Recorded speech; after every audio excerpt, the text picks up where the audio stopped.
todas. Eu agradeço imensamente esse convite, é um prazer falar sobre esse assunto. Eu agradeço a Isabel, agradeço também ao Clepu e agradeço a todos por estarem aqui nessa tarde já e no final de semestre para prestigiar essa apresentação.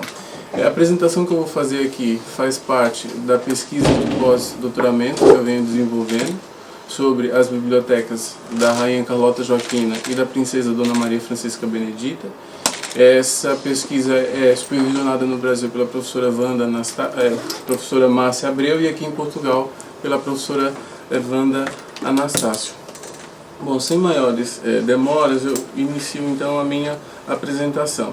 Antes de falar propriamente sobre a Biblioteca da Rainha Carlota Joaquina e sobre os romances que compõem essa biblioteca, eu gostaria de iniciar falando algumas palavrinhas sobre a própria Rainha Carlota Joaquina, que é uma figura bastante controversa, que suscita muitas questões. Eu acho que essa biblioteca talvez possa ajudar a responder algumas questões sobre essa figura tão importante para a história de Portugal e para a história do Brasil também. Então eu começo a minha apresentação. Se a história não converteu a trajetória da Rainha Carlota Joaquina em uma história de esquecimento, como ainda tem ocorrido a um contingente expressivo de mulheres, conferiu-lhe em contrapartida uma memória distorcida, base para a formulação de um mito assentado em um sistema de símbolos e de arquétipos em que a mulher adúltera e perturbadora, dotada de uma feminilidade terrível e descontrolada, ocupa o centro. Foi nessa imagem que apostou a historiografia liberal, que na condição de vencedora da história, coube a prerrogativa de escrevê-la. É com base nesses estereótipos que Oliveira Martins, por exemplo, irá compor um clássico retrato de Dona Carlota Joaquina na sua História de Portugal. Também seguirá esse norte Almeida Garrett, em Portugal na Balança da Europa, obra em que esposa e mãe abominável, ambiciosa e pérfida são alguns dos termos utilizados para fazer referência a Dona Carlota Joaquina. Outro exemplo disso pode ser extraído da declaração do historiador Oliveira Lima, para quem os traços varonis e grosseiros do seu rosto, o seu gênero de preocupações e o seu impudor denotam que ela tinha de feminino apenas um invólucro. Um esforço que problematize esse mito poderá nos levar, e eu reforço bem, para mim me parece muito mais um mito, poderá levar a concluir que a atuação da Rainha Carlota Joaquina se pautou pela inversão, quiçá desconstrução dos papéis de gênero impostos à mulher nobre na sociedade luso-brasileira dos séculos XVIII e XIX, findando por incorporar ou tentar incorporar, enquanto representante do gênero feminino, hábitos e prerrogativas chanceladas ao gênero masculino, a saber, o exercício do poder. Aspiração que a historiografia de tradição liberal e masculina, de quem nós somos herdeiros, talvez não lhe tenha perdoado. Feita essa breve introdução sobre a Rainha Carlota Joaquina, eu passo agora a falar sobre propriamente a biblioteca dela, falar como se compõe essa biblioteca, para na sequência falar sobre os romances que há nessa biblioteca. O exercício dos papéis reservado a Dona Carlota Joaquina tornou indispensável uma educação esmerada, que foi iniciada já nos primeiros anos de vida e que teve por finalidade prepará-la para as cerimônias da corte e do governo, ensiná-la a falar, ler e escrever em outros idiomas e a instruí-la acerca dos códigos de civilidade do ambiente cortesão europeu do antigo regime. Nesse contexto, ela teve à disposição um largo conjunto de bens simbólicos ou materiais destinados à efetivação dessa etapa, dentre os quais a biblioteca. Uma biblioteca que foi concebida segundo o modelo de biblioteca do príncipe, que consiste numa biblioteca caracterizada por reunir um acervo que não se limita a formar, a ser um local de erudição e de estudo, mas também reflete o poder do príncipe. É uma forma de validação social também, a biblioteca da princesa. Inclusive tem um papel importante nas negociações matrimoniais que eram feitas naquela época. Uma princesa muito culta, com uma biblioteca muito grande, certamente era uma princesa melhor cotada no, digamos, mercado matrimonial. Carlota Joaquina parece ter prezado pela importância que os livros facultavam às mulheres de sua condição. Retratada geralmente de modo desfavorável pela historiografia, como já vimos, ela se distancia desse perfil na sua relação com os livros e o coloca em questão, destacando-se, é uma imagem que eu gosto de frisar muito, como uma mulher culta e com larga instrução intelectual. Muito interessada pelos livros, interesse que eu suponho terá servido como porta para que ela tentasse transgredir os papéis que lhe foram impostos, os papéis que eram impostos às mulheres no século XVIII, século XIX, em Portugal e no Brasil. Embora ela tivesse à disposição as bibliotecas reais da Espanha e de Portugal, há evidências de que ela não abriu mão de formar sua própria biblioteca particular, marcando com isso uma diferença crucial em relação às bibliotecas particulares femininas da época, que muito frequentemente recolhiam ou conservavam as obras da família, herdadas dos maridos ou de outros familiares. Ao longo de sua vida, Dona Carlota Joaquina reuniu um acervo bastante singular. Em 1831, um ano após sua morte, foi realizado o arrolamento de seus livros, trabalho que resultou na confecção de um catálogo da livraria que foi de Sua Majestade a Senhora Dona Carlota Joaquina de Bourbon. Foi provavelmente redigido na Biblioteca da Ajuda, onde se encontra em formato manuscrito até o momento. Nesse momento eu tenho feito um trabalho de edição desse catálogo, eu vou publicá-lo numa revista e, se tudo der certo, depois eu publico em forma de livro. A análise global desse catálogo revela um acervo extenso em quantidade de obras e muito plural em conteúdos. Ao todo, ele registra 2.366 volumes, o que equivale a aproximadamente 1.241 entradas ou títulos. Desse montante, 2.298 volumes correspondem a impressos, livros em sua grande maioria, folhetos, periódicos e um incunábulo. E também 68 volumes são manuscritos. É interessante, uma biblioteca que tem uma largueza de suportes materiais. A título de ilustração, essas dimensões ultrapassam consideravelmente o tamanho das bibliotecas femininas conhecidas das últimas décadas do século XVIII e as 3 primeiras do século XIX, que mesmo nos casos excepcionais não excedia 600 volumes, levando a pensar que o acervo da Rainha Carlota Joaquina pode ter sido um dos maiores, se não o maior, em posse de uma mulher naquele período, destacando-se inclusive entre as coleções pertencentes a mulheres nobres e a mulheres da família real. Nos termos desse extenso volume de entradas, destaca-se um repertório de obras inequivocamente heterogêneo, assinalado por uma diversidade de autores, textos e categorias. A escritora inglesa Mary Wollstonecraft, assumida como precursora do feminismo, aparece aí ao lado da freira portuguesa Sora Madalena da Glória, autora de textos de edificação. Os clássicos Aristóteles e Santo Agostinho coexistem com contemporâneos da Dona Carlota Joaquina, como Jane Austen, Chateaubriand e José Daniel Rodrigues da Costa. Obras de cunho iluminista, como O Contrato Social de Rousseau, convivem com o pensamento absolutista de José Agostinho de Macedo e José Acúcio das Neves. As obras completas de Gabriel Mably, que é conhecido por contestar o poder régio, dividem espaço com as obras de Maquiavel e também com algumas dezenas de panegíricos dedicados a louvar as dinastias de Bragança e Bourbon. Por fim, inúmeros textos de devoção, novenas e agiografias contemporizam com romances, licenciosos inclusive, e livros de natureza científica. Vejam que é uma biblioteca com um conteúdo muito heterogêneo. Ao procedermos à ordenação dessas entradas por áreas temáticas, identificamos as seguintes categorias: romance, religião, política, história, ciências, panegírico, poesia, jurisprudência, teatro, biografia, imprensa periódica, já muito presente nessa biblioteca, gramática, correspondência, história literária e música. E essas categorias distribuem-se da seguinte forma, como está projetado aqui. Essa variedade de temas também contrasta com o perfil das bibliotecas femininas setecentistas, cuja lógica de composição tendia para uma orientação que era canônica, em que prevalecia ou havia mesmo a exclusividade de textos ligados à religião. Embora seja recorrente no catálogo da Biblioteca da Rainha Carlota Joaquina, aparecendo como tema que concentra o segundo maior número de obras, a religião não consegue ser hegemônica. Ela divide espaço em situação de equilíbrio, vale lembrar, com política, história, geografia, ciências e filosofia, categorias que possuem um peso expressivo e parece indicar o alargamento dos temas na direção de uma cultura escrita secularizada e laica.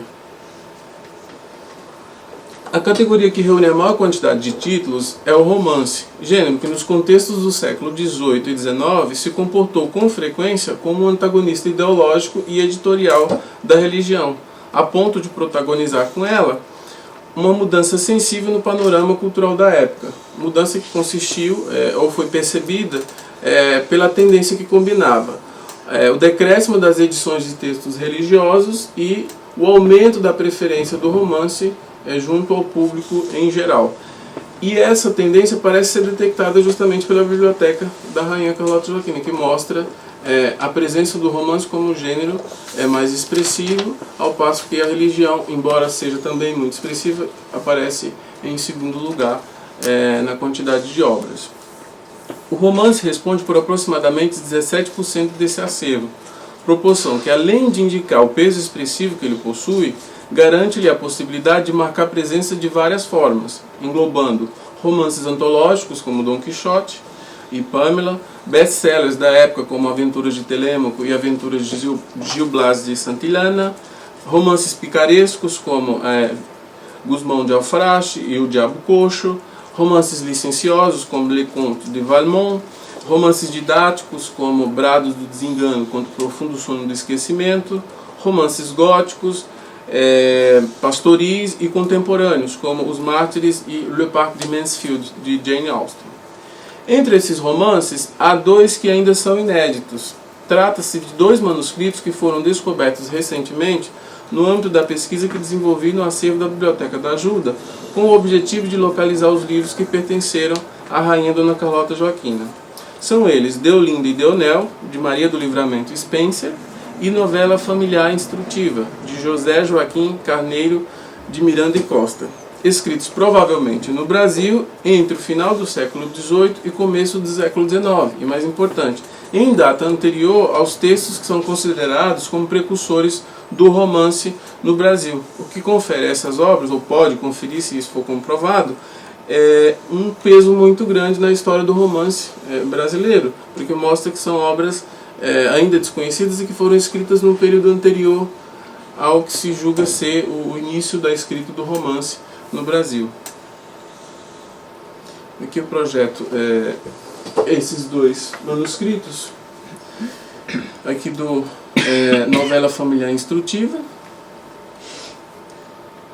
e o outro Deolinda e Deonel. Tanto num caso quanto no outro, estamos diante de obras sobre as quais ainda não dispomos de informações precisas, em relação, por exemplo, à data, local de publicação e sobre os seus autores. Com base nas informações que constam nos manuscritos, podemos inferir que Novela Familiar Instrutiva foi escrita entre 1792 e 1816. E por que isso? Isso porque o autor, José Joaquim Carneiro de Miranda e Costa, ele se apresenta como juiz de fora da vila de Campanha da Princesa, que é uma cidade atualmente nomeada como Campanha no estado de Minas Gerais, no Brasil. Ocorre que esse senhor exerceu esse cargo de juiz de fora entre 1792 e 1816, ou seja, é o período em que ele pode ter escrito esse romance. Além disso, ele dedica essa obra, como podem ver, acho que conseguem ver, não?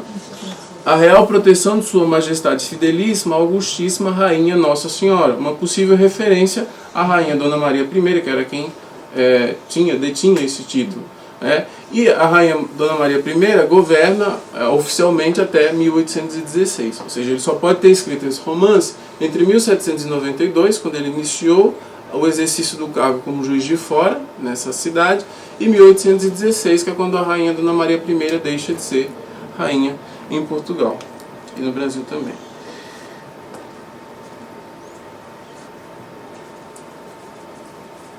O que, como disse anteriormente, se isso for comprovado, trata-se de um caso em que de uma obra que foi escrita no Brasil e anterior aos romances que são considerados como precursores desse gênero no país. Em relação a Deolinda e Deonel, sabe-se que essa obra foi escrita entre o ano de ou melhor, sabe-se que essa obra só pode ter sido escrita até o ano de 1816. Isso porque ela foi oferecida à Sereníssima Princesa, a Senhora Dona Carlota Joaquina de Bourbon. Não por um acaso ela se encontra na biblioteca da rainha. A Rainha Carlota Joaquina tem o título de Princesa Sereníssima também só até 1816. A partir desse ano, ela se torna rainha.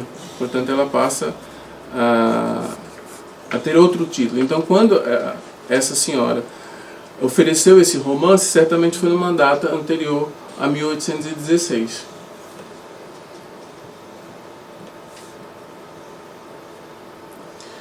E sobre essa autora, uma autora completamente desconhecida, Maria do Livramento Spence, sabe-se muito pouco sobre ela. Eu recentemente descobri uma informação sobre ela no Jornal de Coimbra.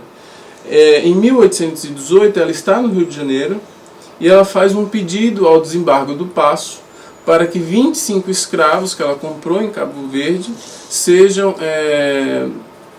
libertados porque eles haviam sido presos, porque como a quantidade de escravos era muito grande, julgava-se que ela fosse uma contrabandista. Ela fez um pedido ao desembargo do Paço para que esses escravos fossem postos em liberdade, porque eles seriam utilizados nas propriedades dela.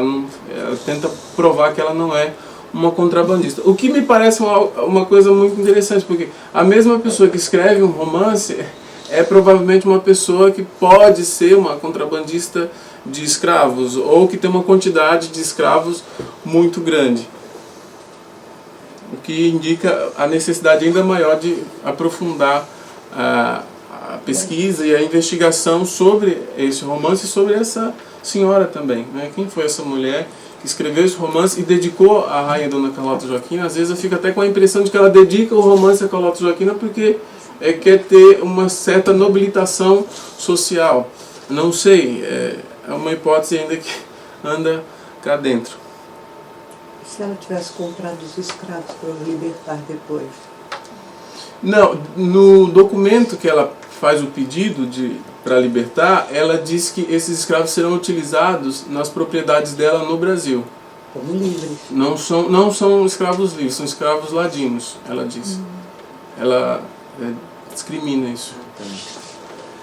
Enquanto esteve no Brasil, mais precisamente entre 1808 e 1813, a Rainha Carlota Joaquina adquiriu uma quantidade significativa de livros, que foram, em sua maioria, depois incorporados à sua biblioteca.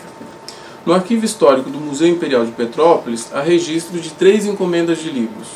Um exemplo disso ocorre em junho de 1812, quando ela envia uma carta ao seu secretário particular, José Presas, solicitando uma lista de livros. De Cádiz, onde Presas está ao receber o pedido, são despachados pela corveta de guerra espanhola La Sebastiana 22 volumes, que correspondem a 7 títulos diferentes. São estes títulos aqui. Ao remeter essa lista, Presas observa que ela não contempla todas as obras encomendadas. Ele alega que, apesar de ter efetuado todas as diligências para atender às ordens da rainha, não obteve sucesso em suas buscas. Como alternativa, decidiu enviar uma remessa de livros compostas simultaneamente por obras que foram efetivamente encomendadas e por obras que, embora não houvessem sido solicitadas, poderiam compensar parte das que não foram encontradas, como Viagem de Anarcasis el Joven por la Grécia. Livro que, segundo Presas, aliaria a vantagem de ser útil à capacidade de deleitar, proporcionando uma instrução invulgar e digna de uma pessoa de alta hierarquia como a Rainha Dona Carlota Joaquina. Até o momento, não dispomos de dados suficientes para identificar nessa lista os livros que foram encomendados e aqueles que foram acrescentados por Presas. Também não é possível saber se a lógica de composição adotada por ele reflete integralmente as preferências da rainha, ou se resulta meramente da falta de opção com que ele terá se deparado ao providenciar os livros.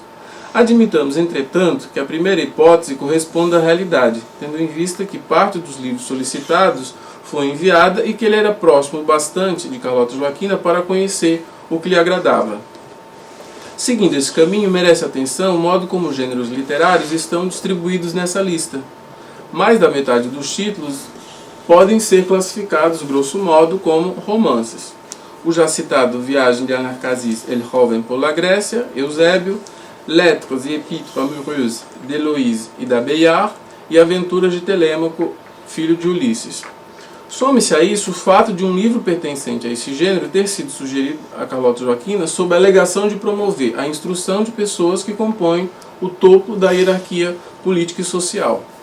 A proporção com que o romance aparece nessa lista e o fato dessa proporção resultar em alguma medida de uma sugestão de leitura são indícios de que este gênero ocupa espaço de relevo entre as preferências da rainha, marcando com isso uma distância significativa em relação ao programa de formação intelectual das rainhas e das princesas, no qual o romance obviamente não estava incluído. As mulheres, de modo geral, eram desaconselhadas à época a leitura do romance, que frequentemente era, como sabemos, alvo de condenação moral, e uma postura que me parece que Carlota Joaquina não tem. Se ela valida a opinião de José Presas, então eu suponho que ela também acredita que o romance seja um gênero ou possa promover a instrução das pessoas, ao contrário do que se dizia que podia promover o desvirtuamento moral, por exemplo. Essas conclusões, não percamos de vista, têm por base uma fonte que é composta por apenas 7 obras, amostra muito reduzida para sustentar tais afirmações. Faz-se necessário, nesse caso, recorrer a outras fontes a fim de verificar se o padrão identificado nessa lista também se mantém. Então vejamos agora as outras listas que estão registradas no Museu Imperial de Petrópolis, as outras listas de compras de livros que ela fez. Há outros 2 registros, todos do ano de 1817.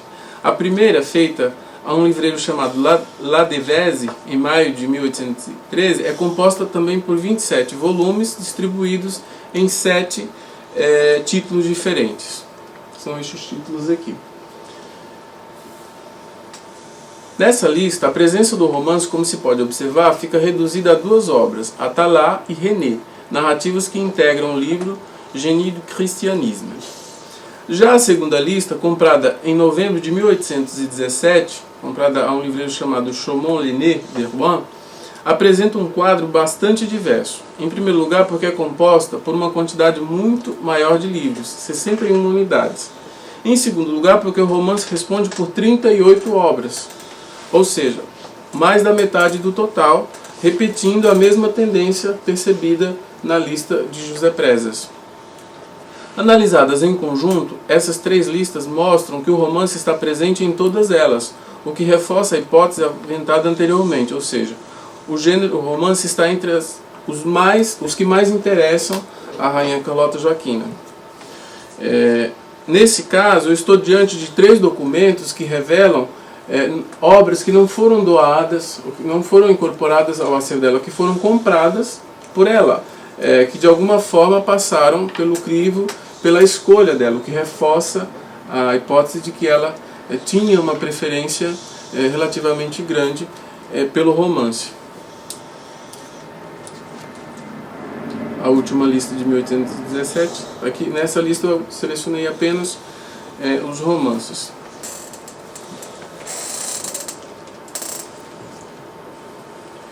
Bom, para finalizar, se é possível formar uma imagem da rainha Carlota Joaquina a partir dos documentos aqui apresentados, a imagem que se revela é a imagem da leitora que demonstra clara preferência por um gênero, o romance, um gênero dito de raízes plebeias e cujo trânsito não foi consagrado pelos salões da aristocracia, mas por um mercado que se pautou pela lógica de produção e comercialização burguesa e popular, aspecto que não deixa de ser surpreendente em relação à mulher que ocupou o topo da hierarquia social. Bem, havia muito mais o que dizer, mas como o tempo é muito restrito, eu fico agora à disposição para esclarecer dúvidas e ouvir as impressões de todos vocês.